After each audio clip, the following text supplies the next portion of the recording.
Good morning, the loved ones. This is Prophet Jeremiah Baloyi, the founder of God of Miracle Ministry. I'm not the founder. Actually, God is the founder. Because God is the one who gave me this name, who said, your ministry, it will be God of Miracle Ministry. I'm going to bless every person who are going to follow your ministry and follow your word. And God promised every person in this world, he deserves to receive miracle from God. Whether it's business, marriage, families, working, and everything, God is God of miracle. That's why our ministry is God of Miracle Ministry. God is God of miracle. If you believe in God, you need to know that God is God of miracle, because God is spiritually. God is not physically. God, he created the earth and heaven spiritually, not physically. Anyway, let me not take your time. I'm going to start with the Genesis 1 verse 1. I read for you right now. God made the sky and earth at first. Verse 2. The earth was completely empty. Nothing was on earth. Darkness covered the ocean, and God's Spirit moved over the water. Verse 3.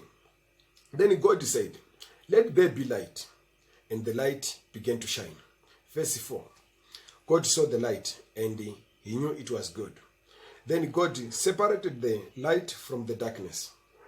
Verse 5. God named the light day, and he named the darkness night. There was evening, and there was morning. This was the first day. You see, we see that our God is God of miracle. It's God who makes things in miracle, in spiritually.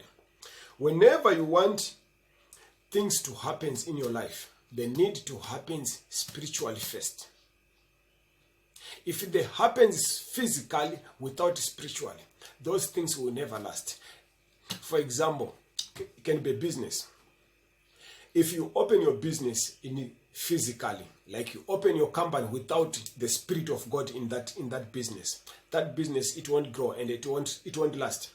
But if you open your business in spiritually, when you start to use your money to fund your business in material things, your business is already successful in spiritually. I need you to understand this. Anyway, let me continue with verse 6, the second day. Then God said, let there be air to separate the water into two parts. Verse 7. So God made there air and separated the water. Some of the water was above the air, and some of the water was below the air. Verse 8. God named the air the sky. There was evening, and then there was morning. This was the second day. Third day. Verse 9. Then God said, let the water under the sky be gathered together, so the dry land will be appear. And it happened. Verse 10.